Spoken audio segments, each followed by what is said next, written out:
पद्मावती के बच्चे पैदा होते ही मर जाते थे। इस बात से रानी पद्मावती बहुत दुखी रहती थी।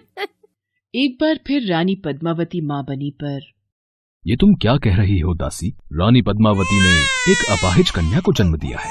उसके दोनों हाथ खराब हैं। ये नहीं हो सकता। मैं एक अपाहिज लड़की को अपने महलों में नहीं रहने दे सकता। आसपास के राजा महाराजा मेरी खिल्ली उड़ाएंगे। यानी पद्मावती के होश में आने से पहले मुझे इस बच्ची को ठिकाने लगाना होगा। मैं एक अपाहिज लड़की को अपनी बेटी कभी नहीं मान सकता। आपने बुलाया महाराज? सेवक, इस कन्या को ले जाकर नदी में बहा दो और किसी को कानो कान इस बात की खबर न हो। राजा चंद्रभान के कहने पर सेवक कन्या को एक टोकरी में रखता है और नदी में बहा देता है।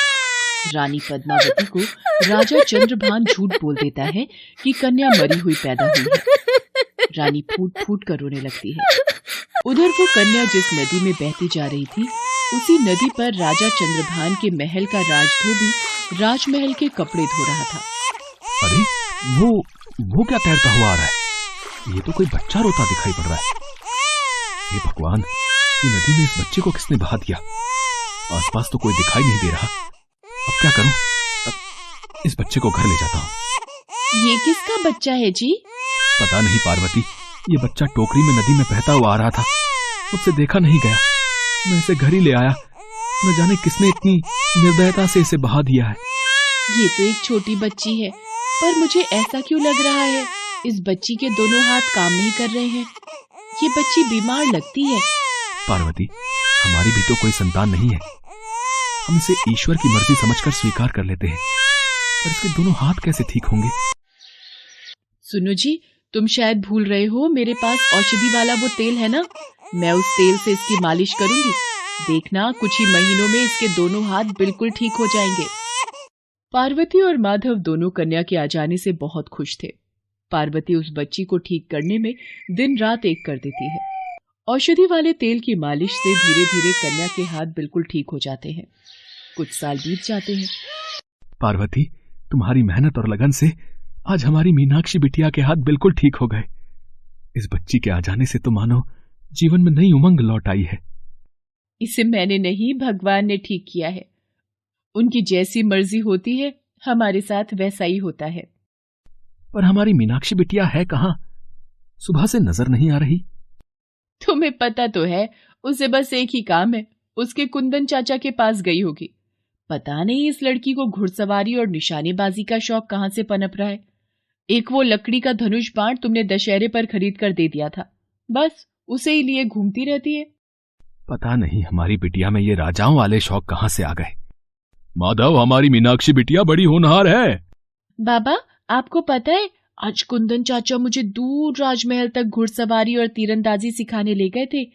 माँ, राजमहल तो बहुत सुंदर है। हाँ मीनाक्षी बिटिया, पहले तेरे बाबा वहीं काम करते थे, अब तो कुछ सालों से हम उस नगर को छोड़ इस गांव में आकर रहने लगे। तुम देखना भाभी, एक दिन हमारी मीनाक्षी बहुत अच्छी निशानेबाज बनेगी। कुंदन की बात सच हो गई। मीनाक्षी बड़ी होकर एक अच्छी तीरंदाज बन गई। उसका निशाना कभी भी नहीं चूकता था। एक दिन मीनाक्षी अपने चाचा के साथ जंगल में तीरंदाजी के लिए गई हुई थी। लगता है कुंदन चाचा का घोड़ा पीछे रह गया। आगे उस वृक्ष पर अभ्यास करती हूँ। अरे, ये आवाज कैसी? ये तो किसी शेर की गर्जना है। ओह, ये तो किसी मनुष्य पर हमला कर रहा है। मुझे इसे तीर चलाकर डराना होगा। मीनाक्षी आवाज की दिशा में तीर चलाती है और तीर शेर को छूता हुआ दूर चला जाता है। शेर घबरा जाता है और घने जंगल में भाग जाता है। तुम्हारा बहुत बहुत शुक्रिया बहादुर लड़की, तुमने हमारी जान बचाकर हम पर बहुत बड़ा एहसान किया है। आप मुसीबत में थे और मुसीबत के वक्त मनुष्य की जान बचाना हर मनुष्य का फर्ज होता है, इसीलिए मैंने अपना फर्ज निभाया। वैसे आप इस जंगल में, और शेर ने आपके ऊपर कैसे हमला कर दिया? शायद तुम हमें नहीं पहचानती हो। हम रतनगढ़ के राजा चंद्रभान सिंह हैं। शिकार की इच्छा से हम वन में निकले थे, पर हमारे सिपाही पीछे रह गए। अचानक इस शेर ने हम पर हमला बोल दिया। ओह, आप रतनगढ़ के राजा चंद्रभान सिंह जी हैं। मेरा प्रणाम स्वीकार कीजिए। मेरा नाम मीनाक्षी है। मेरे पिता को आप जानते ही होंगे, माधव, जो आपके महल में पिछले कुछ वर्षों पूर्व राजधोबी थे। तुम माधव की बेटी हो? अरे वाह!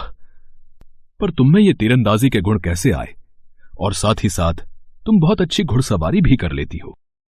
घुड़सवारी और तीरंदाजी मैंने मेरे मुंह बोले चाचा कुंदन से सीखी है। वो मेरे पिता के बचपन के मित्र हैं। वो कभी राजाओं के महल में घुड़सवारी और तीरंदाजी सिखाया करते थे, पर अब उनकी उम्र हो चली है, इसलिए अब वो ये कार्य नहीं करते। तुम्हारा परिचय जानकर मुझे बहुत प्रसन्नता हो रही है। कल तुम अपने माता पिता के साथ राजमहल आना। रानी पद्मावती भी तुमसे मिलकर बहुत खुश होंगी। मीनाक्षी को राजमहल आने के लिए कहकर राजा चंद्रभान सिंह वहां से चले जाते हैं। मीनाक्षी घर आकर सारी बात अपने माता पिता को बताती है। अगले दिन मीनाक्षी अपने माता पिता के साथ राजमहल पहुंचती है। आओ माधव, बहुत समय पश्चात तुम्हें देखा। तुम्हारी बेटी ने कल हमारी जान बचाई। ये बहुत ही होनहार और साहसी है। पर जहां तक मुझे स्मरण है, तुम्हारी तो कोई संतान नहीं थी। महाराज, मीनाक्षी हमारे लिए ईश्वर की देन है। मीनाक्षी हमारी खुद की संतान नहीं है, पर हमने इसे अपनी औलाद से बढ़कर पाल पोस कर बड़ा किया है। एक दिन जब मैं नदी पर कपड़े धो रहा था, तब माधव राजा चंद्रभान सिंह को उस दिन की सारी घटना बताता है, जिसे सुनकर चंद्रभान सिंह चौंक जाता है और अचानक से उसके मुख से एक ही बात निकलती है। पर वो बच्ची तो अपाहिज थी और उसके तो दोनों हाथ खराब थे। महाराज, ये बात सच है कि जब हमें मीनाक्षी मिली थी तब इसके दोनों हाथ कमजोर थे और ठीक से हिलडुल भी नहीं रहे थे, पर मैंने दिन रात एक करके मीनाक्षी के दोनों हाथ ठीक कर दिए।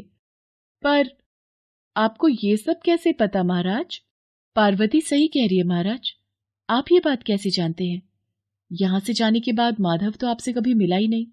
क्योंकि मीनाक्षी हमारी पुत्री है।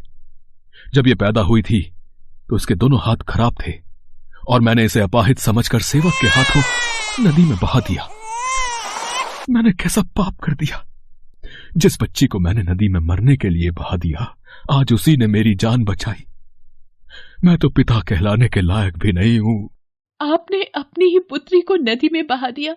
आपने मुझसे कहा कि हमारा बच्चा मरा हुआ पैदा हुआ था। आपको इतना बड़ा पाप करते जरा सी भी लज्जा नहीं आई? हमें माफ कर दो रानी पद्मावती। हम तुमसे भी क्षमा मांगते हैं। अपने पिता को क्षमा कर दो बेटी। महाराज, आप हमारे राजा हैं और राजा कभी अपनी प्रजा से क्षमा नहीं मांगते। आपने मुझे इतने सम्मान से राजमहल बुलाया, मेरे माता पिता का आदर सत्कार किया। मेरे लिए यही काफी है। इतना आदर सत्कार करने के लिए शुक्रिया।